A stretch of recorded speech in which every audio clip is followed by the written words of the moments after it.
You're listening to Moviesucktastic. The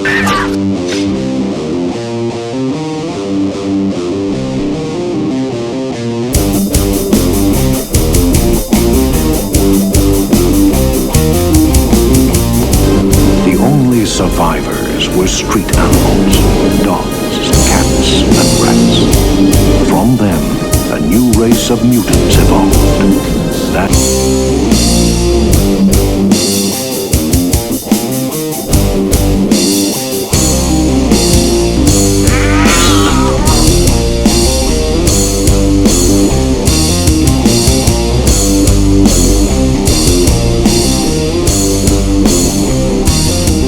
I know it. It all sounds like some bad movie.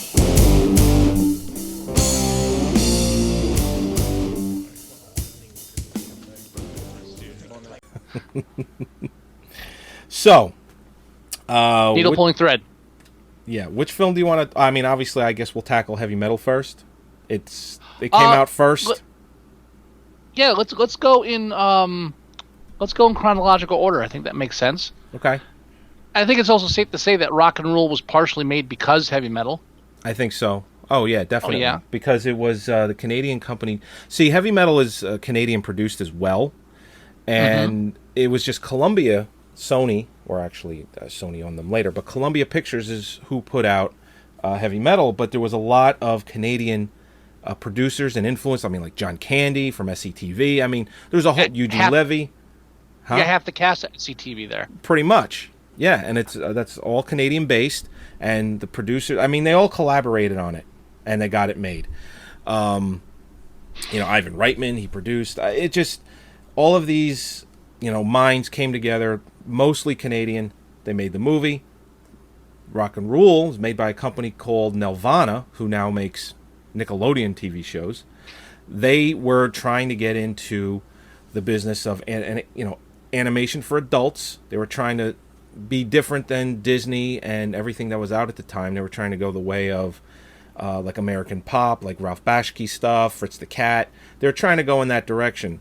And they fell right on their face right after Rock and Roll came out. They put a bunch of money into it. I think it was $7 or $9 million, which is really expensive for an animated film.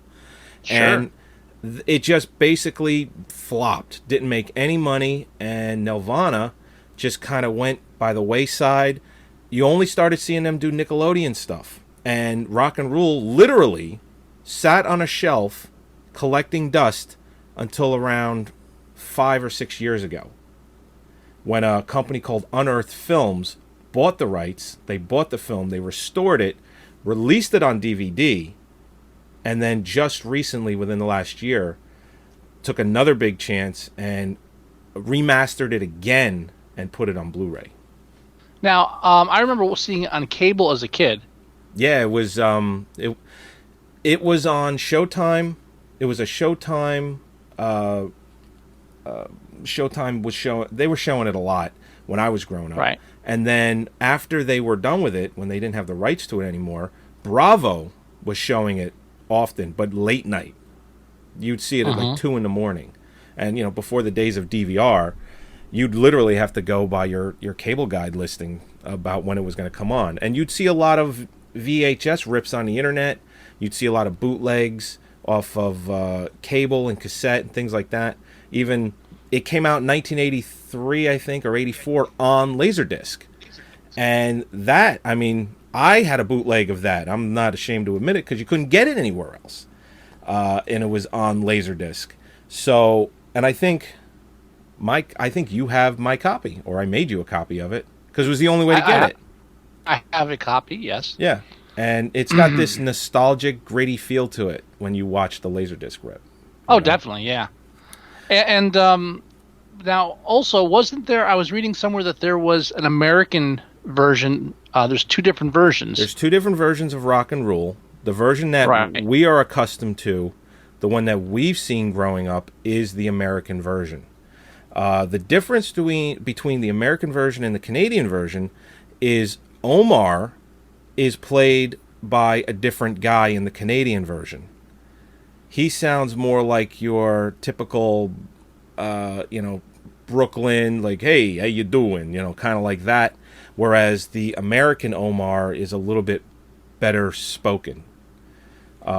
Sounds less like a mock version of an American. Ah, and you cannot get the Canadian version unless you get the special edition 2-disc DVD that's out. And I've heard even then it's not a good copy. It's a terrible copy. It was the original copy that they would have remastered from was destroyed in a fire, and the copy that they have is essentially all the bootlegs that we, were trading growing up in the 80s. It's a VHS bootleg copy, which they remastered to the best of their ability. And it's watchable. It's very, very watchable, but it is the only version of the Canadian film you can get because the original master was destroyed. But the only real difference really is a different actor. You have some different dialogue. You have a little different dialogue from Omar. It's darker. It's a little darker. Like, for instance, when they go to see MOK for the first time, he's talking to one of his thugs, the roller skating thugs. I forget what their names were, the something brothers. Well, anyway, his dialogue in the American version is a lot more tame, whereas in the Canadian version, he calls him a dick face, which is one of my most favorite insults, and he calls him a dick face. I guess we're reviewing Rock and Roll first then.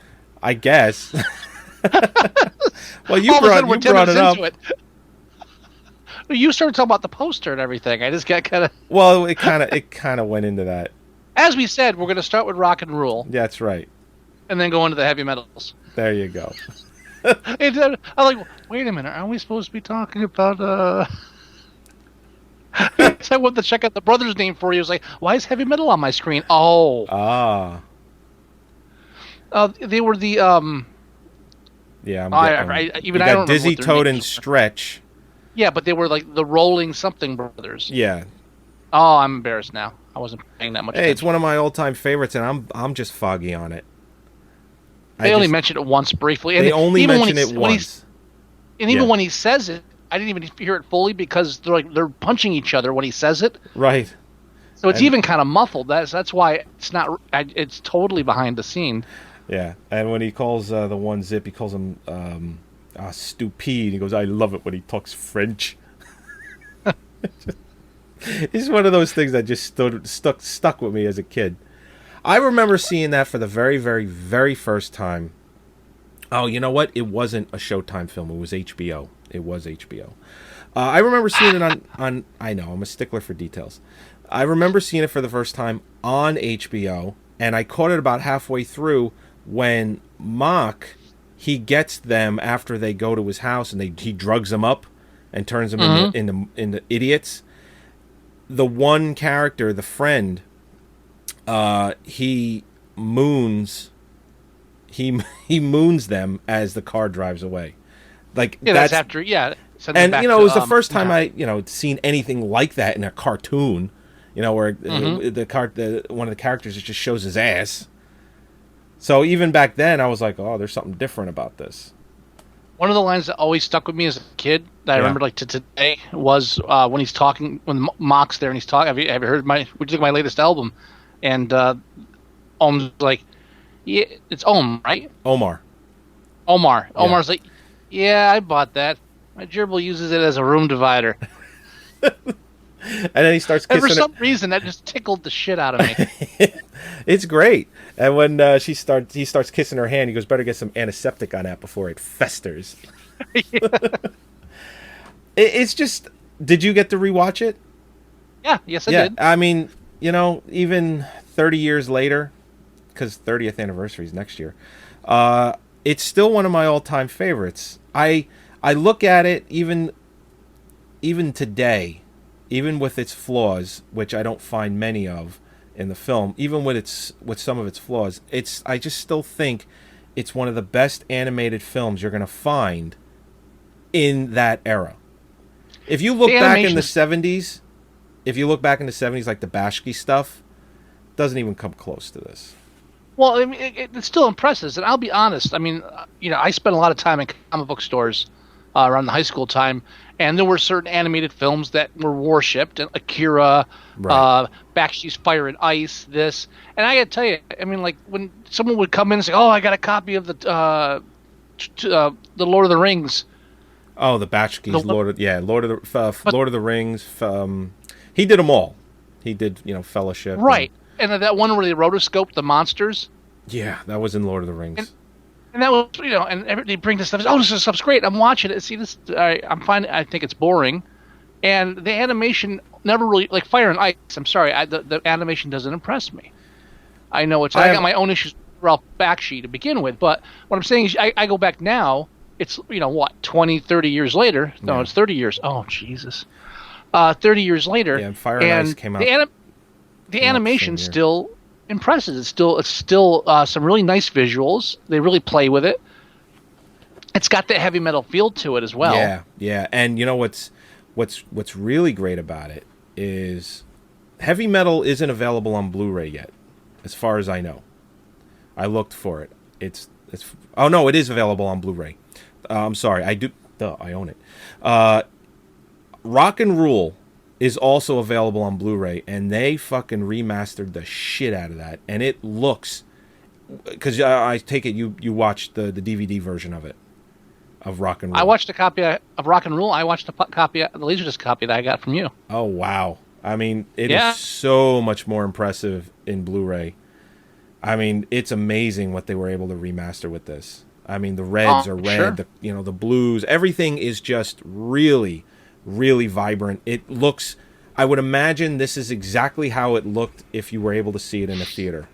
Probably Maybe better, even better. yeah. To be honest, this is one of those films that, we always talk about.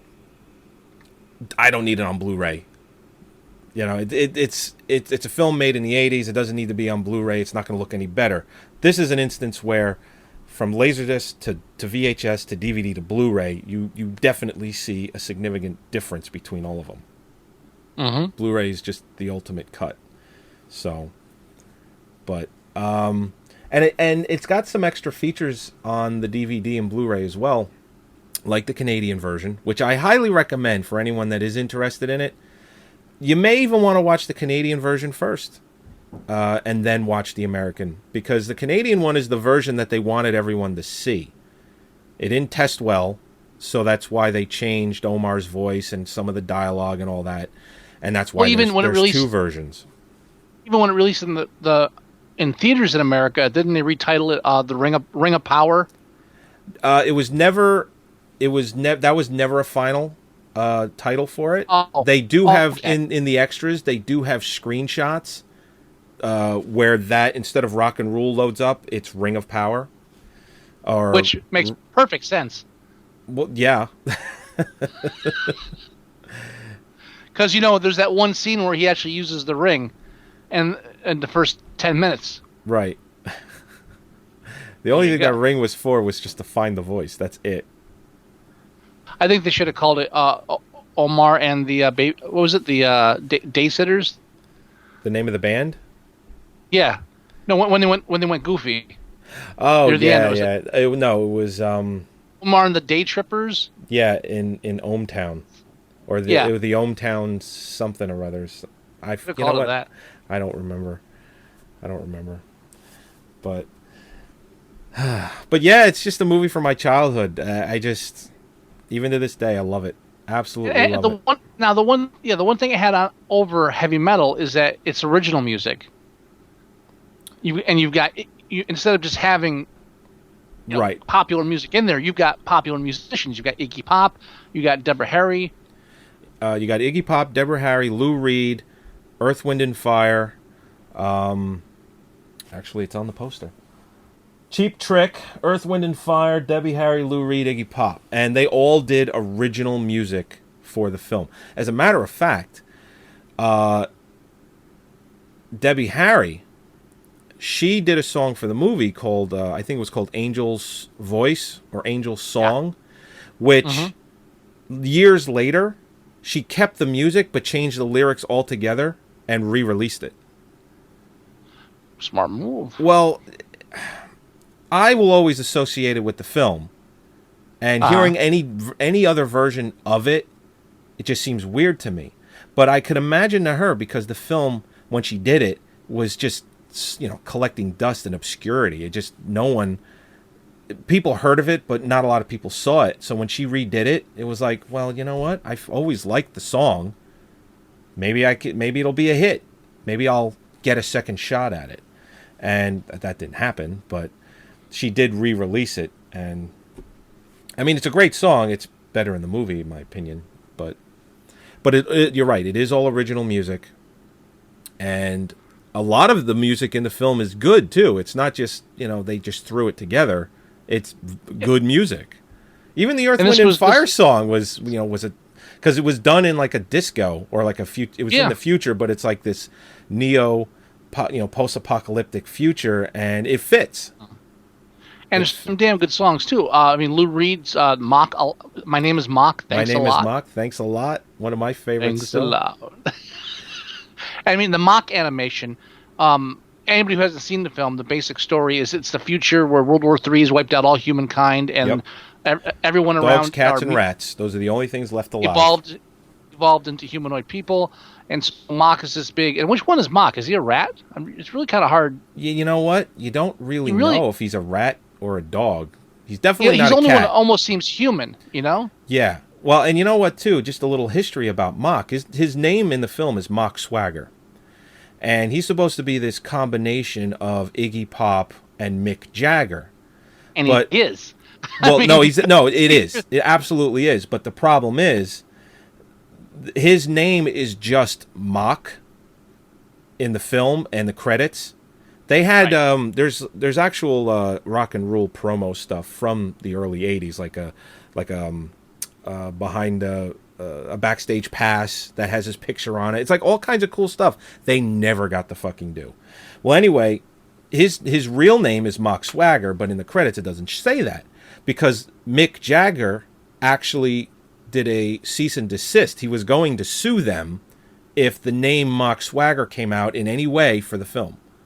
Now, of course, instead of being, flattered, his lawyers talked him fucking into it. There's a big popular song out now, the Moves Like Jagger, okay? And he's like, oh, you get my blessing. I think it's fantastic. It's like, because you're fucking 65. Not that you're not relevant anymore, but it's just, you're not pushing out new music. You're just going on, on tours. You make a lot of money doing that, but who fucking cares now? 30 years ago, he's half the age. The Rolling Stones are still going out on tour consistently, making new music 30 years ago. And no, you can't let him do that. You got to tell him you're going to sue him. Okay, I'm going to sue you. So that's why his name is Mock Swagger, but, you only get that from like the wiki site or behind the scenes stuff. Right. And they could have gotten away with that too, because it is, it's a parody of it. So that's, well, they were afraid. Sure that was after. They were afraid. I'm pretty sure that was after. I'm pretty sure that was after the Larry Flint situation. Oh yes, it was. Yeah, he's one of the reasons why the courts recognize that parody does not count as copyright infringement. Well, even though the Larry Flint stuff did happen, they were afraid. Oh no! You got enough money to throw at somebody. They're like, okay, well, we don't have the money to pay lawyers to do this in the first place. Well, no. Yeah. Well, yeah, that's true too. But what it really came down to was they all basically said, "Are we going to fuck the release date for a last name that we all giggle at?" Well, that as well. Because they probably would have won, but the film would have been held up for a year or two. Would have been more of a financial strain, exactly. Yeah. So financially, it's like there's no point to it. Just Right. So they figured, fuck it, we'll drop the last name and we'll release it on time. Right. So that's essentially how that came about. And I mean, everything in the film, it points right to Mick Jagger. I mean, like that skinny bone structure, even the way he talks, the jowls, just the hair, everything. Even the way he, when he sings, he's Lou Reed. They always said that in the making of. When he sings, he's Lou Reed. When he's talking, he's Mick Jagger. And when he's at the end of the film, he's Iggy Pop. They've always said that. Because when he becomes evil, he's Iggy Pop. You know? When he's singing, he's Lou Reed. And just the rest of the time, he's Mick Jagger. So, I mean, Lou Reed and Iggy Pop, they're very Mick Jagger-esque too. They didn't have a problem with it. They were getting paid, though. But I think when anybody goes evil, they become Iggy Pop. I think that's just the way it is. I mean, so the film takes place in this weird future, and Mock is this mega star, rock star, and he's trying to bring about the end of the world because that's how he gets his kicks. And he needs his last a special album didn't voice. get good reviews, so he's a fucking little bitch. Not a little bitch. He's like a school. You know, he didn't get his way. You know, The world doesn't want anything to do with him anymore in his eyes, so he's going to destroy the world. Right. Even though he only got some bad reviews for the last album, he's just fucking insane. It's a power trip. Yeah, well, yeah, that's all it is. The insane part goes with it. And so, but he needs to get a special voice for the harmonics in order to open the door to bring Ulatuk or whatever it is. No, that's heavy metal, sorry. But to bring this, like, Lovecraftian demon to the world. And so it turns out to be this singer, and her boyfriend's a dick, Omar. Well, you know, rightfully so, though. He could smell. Well, are you talking about how he acts towards Mock or just in general? No, just in general. Oh, okay. Yeah, he's a dick to her because he doesn't want her to sing, and she wants to sing, and can we play one of my songs? Yeah, sure. And then she starts singing. He's like, "What the fuck?" You know, like he has his face on him, like, "What the fuck did you just do?" And just storms out of there like Mock, like a little child. You know, but yeah, he's a dick. I would call Mock a little child. Listen, he wants to bring forth a demon because he got some bad reviews on his last album. So he's acting like a child. Fucking get over it. Insane. I think there's a difference. I think there's a difference. That's just me. Yeah. He's not throwing a tantrum. He's bringing about the end of the world. He does throw a tantrum later on in the film, and you just get the gist that he acts like a little child. Well, all right. I'll give you a little child. You happy? I'm happy. Don't make me throw a tantrum like a little child. Jesus. Until I get my way. What's your problem with children anyway? My God. I got no problems with children. Zero. But just out of the three films, I would say it's the one that I enjoy the most overall. Oh, definitely. I agree with you. And it's nice that it has a whole story you can follow. The music's great. It integrates well with the film. It's one of those, like you said, it's one of those films from our childhood that you really just remember and grab onto. And when you watch it now, there are parts where you still get that feeling you did back then. Absolutely. Oh yeah. It's just a lot of fun. It's just, in the end, it's just a lot of fun, you know. And the very end of the film builds up, and you're rooting for the good guys. You know, it just fun, fun. And also, this Deborah Harry did the voice in this the same year she starred in Videodrome. She didn't do the voice for the girl Angel. She just singing. Singing, yeah. Oh, Videodrome was the same year, 83. That's right, it was the same year. She was trying to break into film, and she was doing. And James Woods broke into her. Yeah. We should review Videodrome at some point. That's true.